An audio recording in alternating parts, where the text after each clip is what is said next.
دوستو، ماں باپ کے نافرمانوں کے لیے سخت عذاب ہے اور کبھی کبھی اللہ تعالیٰ ان کے عذاب کو دنیا والوں پر ظاہر بھی فرما دیتا ہے تاکہ لوگ عبرت حاصل کریں۔ دوستو، ایک مرتبہ ایک شخص کسی محلے سے گزرا اور اس کے کنارے پر قبرستان تھا۔ بعد عصر ایک قبر پھٹی اور اس میں سے ایک ایسا آدمی نکلا جس کا سر گدھے جیسا اور باقی جسم انسان کا تھا۔ وہ 3 بار گدھے کی طرح چیخا، پھر قبر میں چلا گیا اور قبر بند ہو گئی۔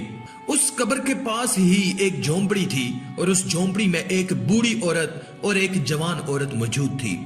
وہ بوڑھی عورت اس قبر والے کی ماں تھی اور جوان عورت اس قبر والے کی بیوی تھی۔ جوان عورت نے کہا کہ بڑی بی کو دیکھ رہے ہو؟ تو اس شخص نے کہا ہاں، اور بتاؤ کہ اس کا کیا معاملہ ہے؟ تو اس نے بتایا کہ یہ قبر والے کی ماں ہے۔ وہ شرابی تھا۔ جب شام کو گھر آتا ماں نصیحت کرتی کہ اے بیٹے، اللہ سے ڈر، آخر کب تک اس ناپاک کو پیے گا؟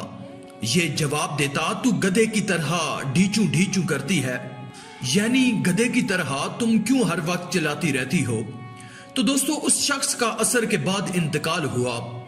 جب سے فوت ہوا ہے ہر روز بعد عصر اس کی قبر شک ہوتی ہے اور یوں 3 بار گدھے کی طرح چلا کر پھر قبر میں سما جاتا ہے اور قبر بند ہو جاتی ہے۔ تو دوستو، معلوم ہوا کہ ہمیں اپنے والدین کے ساتھ ادب و احترام اور ان کے حقوق کو ادا کرنا ضروری ہے۔ دوستو، کسی کے ماں باپ کو گالی نہیں دینی چاہیے کیونکہ یہ اپنے ماں باپ کو گالی دلوانے کا سبب ہے۔ ماں باپ کو گالی دینے والا عبرتناک انجام سے دوچار ہوتا ہے۔ ماں باپ کو اذیت پہنچانے کا سبب بننا بھی ان کی نافرمانی ہے۔ جو شخص والدین کے حقوق جانتا ہو وہ ہمیشہ ان کی تعظیم کرے گا۔ دوستو، والدین کے ساتھ حسن سلوک کا معاملہ کرنا بھی شرعاً ضروری ہے۔ ان کی نافرمانی، ان کی ایذا رسانی سخت حرام اور کبیرہ گناہ ہے۔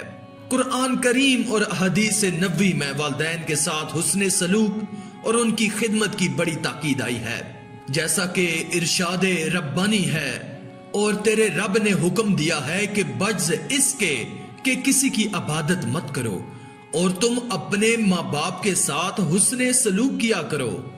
اگر تیرے پاس ان میں سے ایک یا دونوں بڑھاپے کو پہنچ جاویں سو ان کو کبھی ہوں بھی مت کرنا اور نہ ان کو جھڑکنا، اور ان سے خوب ادب سے بات کرنا اور ان کے سامنے شفقت سے انکساری کے ساتھ جھکے رہنا اور یوں دعا کرتے رہنا کہ اے پروردگار ان دونوں پر رحمت فرمائیں، جیسا کہ انہوں نے مجھ کو بچپن میں پالا پرورش کی ہے۔ دوستو، رسول اللہ صلی اللہ علیہ وآلہ وسلم نے ارشاد فرمایا کہ کبیرہ گناہوں میں سے یہ بھی ہے کہ آدمی اپنے والدین کو گالی دے۔ تو لوگوں نے عرض کیا، اے اللہ کے رسول، کیا کوئی آدمی اپنے والدین کو گالی بھی دے سکتا ہے؟ تو رسول اللہ نے فرمایا، جی ہاں، آدمی کسی دوسرے کے والد کو گالی دیتا ہے تو وہ بھی اس کے والد کو گالی دیتا ہے، اور اگر یہ دوسرے کی ماں کو گالی دیتا ہے تو وہ اس کی ماں کو گالی دیتا ہے۔ تو دوستو، معلوم ہوا کہ دوسروں کے والدین کو گالی دینا بھی اپنے والدین کو گالی دلوانے کا سبب ہے اور اسے کبیرہ گناہ قرار دیا گیا ہے۔ تو دوستو، جو براہ راست اپنے والدین کو گالی دیتے ہیں یہ کتنا بڑا گناہ ہوگا۔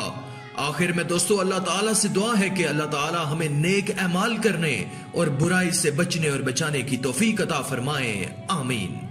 آج کی اس ویڈیو میں تھا بس اتنا ہی۔ مزید اسلامی ویڈیوز حاصل کرنے کے لیے ہمارے اس چینل کو سبسکرائب کر دیں اور ساتھ میں موجود بیل کے آئیکن کو دبا کر آل پر کلک کر دیں۔